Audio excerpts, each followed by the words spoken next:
All right, what a day. Also, I got a new part for the Type R. We're gonna be installing it on the channel. It's not gonna be a how-to video, but let me show you exactly what I got. Now, to be perfectly honest with you, I've had this part for what, over a month now, and I totally forgot I had it because it's so dang quiet.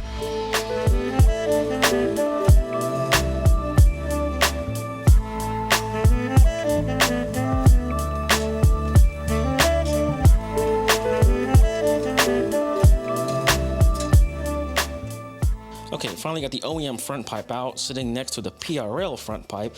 And to be perfectly honest with you, this job really isn't all that hard. I think the hardest part of this job was taking those 10mm bolts off of the front of the heat shield, because you only have so much space to get in there to get a tool in there. But once you have those two 10mm off, you simply slide the heat shield all the way back as far as you can, and this will simply fall right out. It only took about 5 seconds to take out. But sitting right next to the PRL front pipe, you can see there is already a massive difference as far as piping diameter.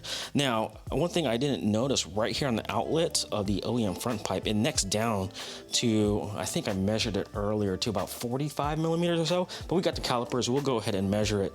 But yes, as you can see, it is not that hard, but I'm surprised at how small it necks down right over here. So yeah, we're about 48mm as far as the OEM front pipe on the outlet. And on the PRL, it's a massive difference. We're about 71mm. So let's take a look at the front of the front pipe, which is the part that connects to the down pipe. So OEM is about 59. Let's go ahead and take the sticker off. Yeah, the front pretty much matches the outlet at 71. So pretty much everything you see here is what comes with the PRL front pipe.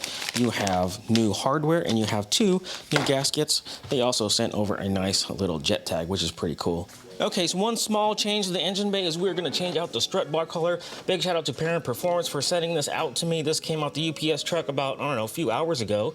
And this is a special edition, or might be a special edition, championship white, which is actually very, very close to the OEM color. So currently I have the red version currently installed, and I want to see what the white would look like inside the engine bay. So if you guys are looking for something like this, I'll put a link in the description down below if it is available at this time.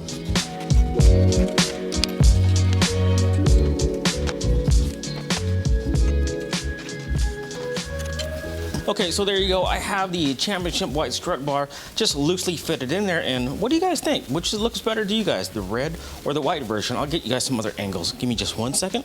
And there is the top view. I don't know. It's a hard decision between red or white. I'm kind of leaning towards red, to be honest with you, but I don't think you can go wrong with either one. So if you're interested in one of these, like I said, I'll put a link down in the description below. If you guys are interested, go ahead and check it out. And yeah, let me just go try on the white. If I don't like the white, then I'll go back to the red, or I might just switch back and forth every now and then. All right, let's take this show on the road. I'm telling you guys, if you guys own a Type R, highly recommend this acuity shifter. This feels absolutely amazing. Probably one of my favorite parts, or aftermarket parts, I installed on the Type R.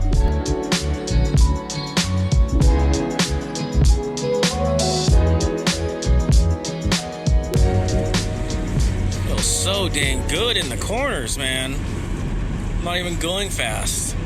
Well, we got cars in front of us, so we can't really romp on it. That's okay.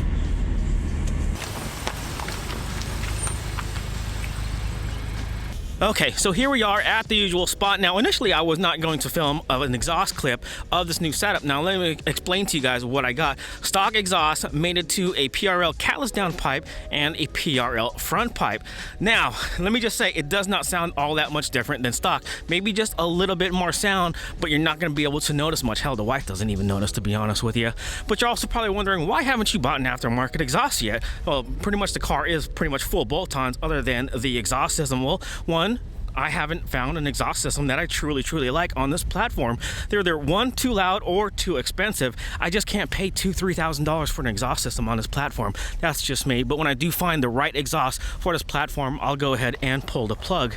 But with that said, let me give you guys a short sound clip. I'm telling you guys, it doesn't sound much different than stock.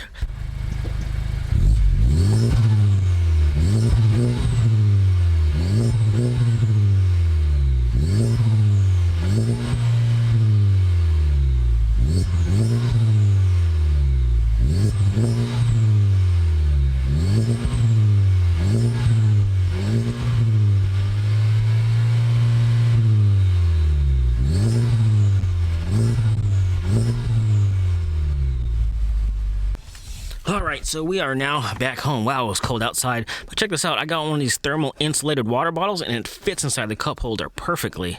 But I'll put a link down in the description if I can find it, but check that out. Ejecto seat, cuz. But anyways, if you guys are watching this as I release this video on the same day, I'll probably be at the racetrack with a special guest on the channel.